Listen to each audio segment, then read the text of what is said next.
नमस्कार मित्रों, मैं हिंदी प्रवक्ता राजबाला आपके अपने YouTube चैनल हिंदी साहित्य समीक्षा पर स्वागत करती हूँ। तो आज के व्याख्यान में हम महादेवी वर्मा के गद्य साहित्य के विषय में बातचीत करेंगे और उसमें भी हम स्मृति की रेखाएं, जो इनका संस्मरणात्मक रेखा चित्र है, उसकी बात करेंगे। इससे पिछला जो व्याख्यान था उसमें हमने अतीत के चलचित्र, जो इनका संस्मरणात्मक रेखा चित्र था, जो 1940 ईस्वी में प्रकाशित हुआ था, उसकी बात हमने की। बहुत विस्तृत जानकारी हमने प्राप्त की थी, तो उसे देखने के लिए आप मेरा पिछला वीडियो लेक्चर देख सकते हैं। और आज हम स्मृति की रेखाएं, जो इनका संस्मरणात्मक रेखा चित्र है, उसकी बात भी उसी प्रकार विस्तृत रूप से करेंगे। ठीक है, स्मृति की रेखाएं। स्मृति की रेखाएं कब प्रकाशित हुआ था? 1943 ईस्वी में। और यह भी क्या है? यह भी संस्मरणात्मक रेखा चित्र है। रेखा चित्र है और इसमें कितनी जो कहानियां हैं या रेखा चित्र कितने संकलित हैं? इसमें 7 रेखा चित्र संकलित हैं। इसमें मतलब महादेवी वर्मा को जो अपने जीवन में 7 व्यक्ति मिले, उन 7 व्यक्तियों का ये जो है वो चित्र इसमें उकेरती हैं अपनी कलम से। तो क्या लिखती हैं? सबसे पहला जो रेखा चित्र है इसमें, उसका नाम है ठकुरी बाबा। ठकुरी बाबा। ठकुरी बाबा कौन है? महादेवी वर्मा जो है वो एक बार गंगा स्नान के लिए गई थी, यानी कल्प यात्रा के लिए वो गई थी।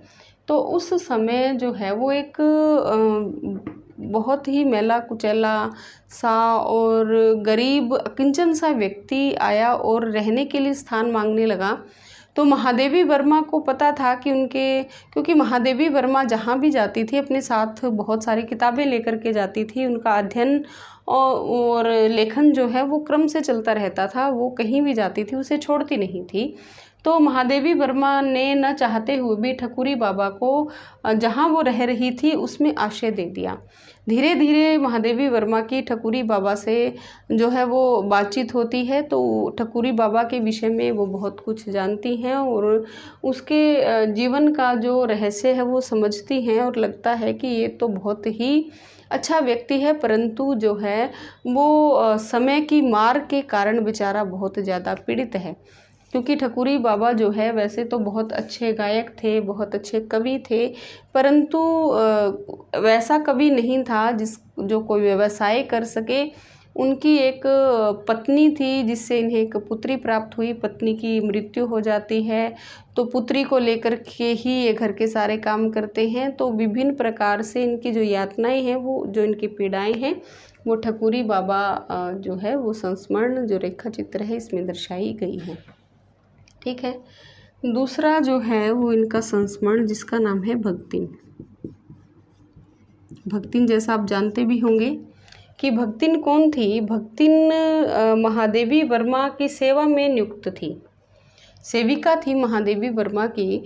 और महादेवी वर्मा जो है वो सेविका से अधिक इसे अपनी सहेली मानती थी। यानी महादेवी वर्मा के खान पान का, रहन सहन का, हर छोटी से छोटी चीज़ का ये जो भक्तिन है वो बहुत अधिक ध्यान रखती थी। कई बार महादेवी वर्मा जब अपना ध्यान नहीं देती थी तो महादेवी वर्मा से लड़ भी पड़ती थी।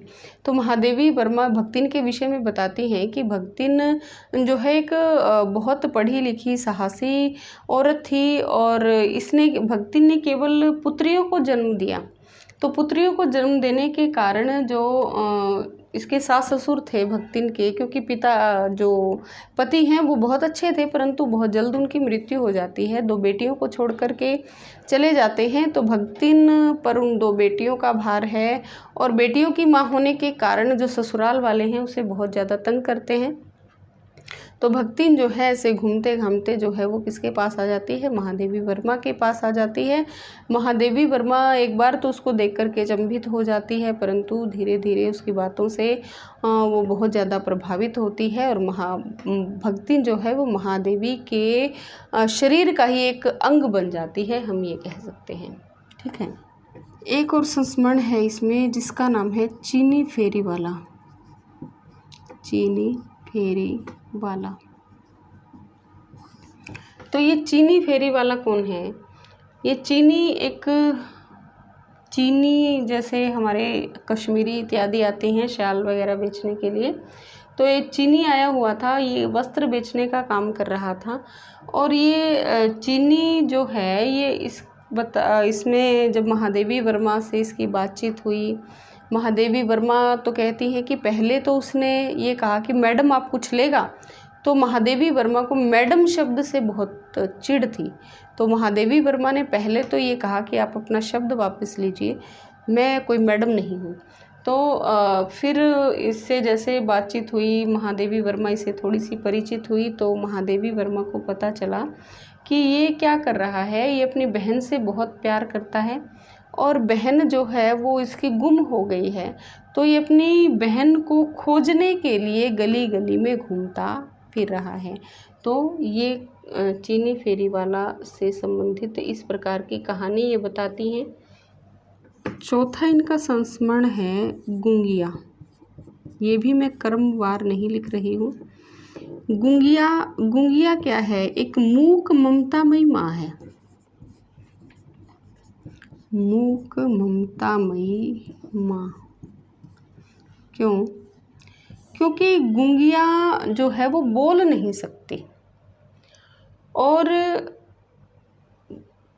जब इसका विवाह, यानी कि गुंगिया बोल नहीं पाती और धोखे से इसके जो घर वाले हैं इसका विवाह कर देते हैं, और विवाह के पश्चात इसके पति को भी, इसके ससुराल वालों को भी पता चलता है कि ये गूंगी है, ये बोल नहीं पाती, तो इसे प्रताड़ित करते हैं और इसे रखते नहीं हैं, यानी कि इसको निकाल देते हैं। और इसका जो पति है वो इसी की बहन से विवाह कर लेता है।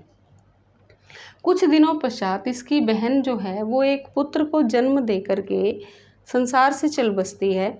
तो फिर इसका जो पति है, गुंगिया का जो पति है, वो इसे वापस लेने के लिए आता है, इसको कि चल वापस चल और इस बच्चे की देखभाल कर। तो गुंगिया कहती है कि उसका भी स्वाभिमान है, उसकी भी कोई सेल्फ रिस्पेक्ट है, पहले तो मुझे छोड़ दिया और अब मुझे लेने आ गए हो, तो मैं अब नहीं जाऊंगी।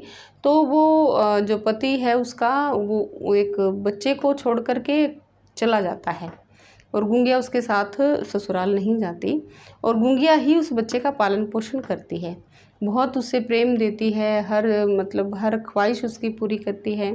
परंतु जो समाज के, जो आसपास के लोग हैं, वो उस बच्चे को बहका देते हैं कि ये गुंगिया ही है जिसने तेरे बाप को तेरे से छीन लिया। बच्चे के मन में वो बात पूरी तरह से बैठ जाती है और इसको बहुत प्रताड़ित करता है, उपेक्षित करता है, और एक दिन इसको छोड़ करके चला जाता है। तो गुंगिया जो है वो अपने बच्चे की हर रोज़ प्रतीक्षा करती है, हर रोज़ व्यंजन बना करके उसके लिए रखती है, उसके जो खिलौने हैं उसको संभाल कर रखा हुआ है, पूरा गट्ठर बांध करके वो महादेवी वर्मा के पास एक दिन आती है, पत्र लिखवाना चाहती है और उसे अपनी सारी व्यथा बताती है। तो इसमें इस प्रकार की कहानी है। अगला जो इनका रेखा चित्र है उसका नाम है बीबिया। बीबिया बीबिया और ये बीबिया क्या है? ये धोबिन है। और इस बीबिया का क्या है, इस धोबिन का जो चरित्र है वो बहुत विद्रोहात्मक चरित्र है। ये खुद बिल्कुल सही है, परंतु समाज के लोगों के द्वारा इस पर चरित्रहीन होने के आरोप लगाए जाते हैं। इसने अपने जीवन में 3 विवाह किए। पहला विवाह बाल्यावस्था में हो गया, पति मर गए। दूसरा विवाह इसका किया गया तो इसका जो पति था वो जुआरी था, शराबी था, दिन रात इससे मारपीट करता रहता था। तो ये तंग आकर के अपने भाई भाभी के पास आ जाती हैं। भाई भाभी जो है वो बहुत दिनों तक इसको बर्दाश्त नहीं कर पाए और बोझ उतारने के लिए फिर इसका विवाह जो है 54 वर्षीय एक वृद्ध के साथ कर देते हैं जिसके 5 बच्चे हैं। तो ये बिबिया जो है वो उन बच्चों की सेवा करती है, उन्हें खाना पीना, झाड़ू पोछा, मतलब जो घर के काम हैं वो बहुत कर्तव्य परायणता से उनको करती है। और उन बच्चों को भी कोई शिकायत इससे नहीं है, उसके पति को भी कोई शिकायत नहीं है, आराम से बेचारी के दिन कट रहे थे। परंतु जब बुरा भाग्य हो तो कहीं ना कहीं से मुसीबत आ ही जाती है। तो वो जो वृद्ध था, जिसका पति था, उसका जो लड़का था बहुत आवारा किस्म का लड़का था, और उसने उस लड़के को अपने घर से निकाला हुआ था, और वो लड़का जो है वो वापस लौट आता है पता नहीं कहाँ से। तो वो लड़का जो है वो अपनी सौतेली माँ के ऊपर यानी कि बिबिया के ऊपर कुदृष्टि रखने लग जाता है, उसको देख देख करके छेड़खानियाँ करना, और एक बार उससे ज़बरदस्ती करने का भी वो प्रयास करता है। तो बिबिया जो है उसे मार पीट करके पुनः अपने मायके चली आती है, और मायके जब वो आती है तो समाज के लोगों के द्वारा, गांव के लोगों के द्वारा उसी पर आरोप लगाए जाते हैं, उसी ही चरित्रहीन घोषित कर दिया जाता है। और बिबिया जो है वो मतलब धीरे धीरे जो है बहुत बीमार पड़ जाती है और एक दिन मृत्यु का शिकार हो जाती है। छठा इसमें है जंग बहादुर। जंग बहादुर जंग बहादुर और जंग बहादुर और इसका एक भाई और है धन सिंह। ये दोनों क्या हैं? ये दोनों ही क्या हैं? कूली हैं, यानी कि लोगों का बोझा ढोने का काम करते हैं। और जंग बहादुर से मुलाकात महादेवी वर्मा की बद्री यात्रा के दौरान हुई थी। ठीक है, तो उसका भी ये संस्मरण के रूप में जिक्र करती हैं।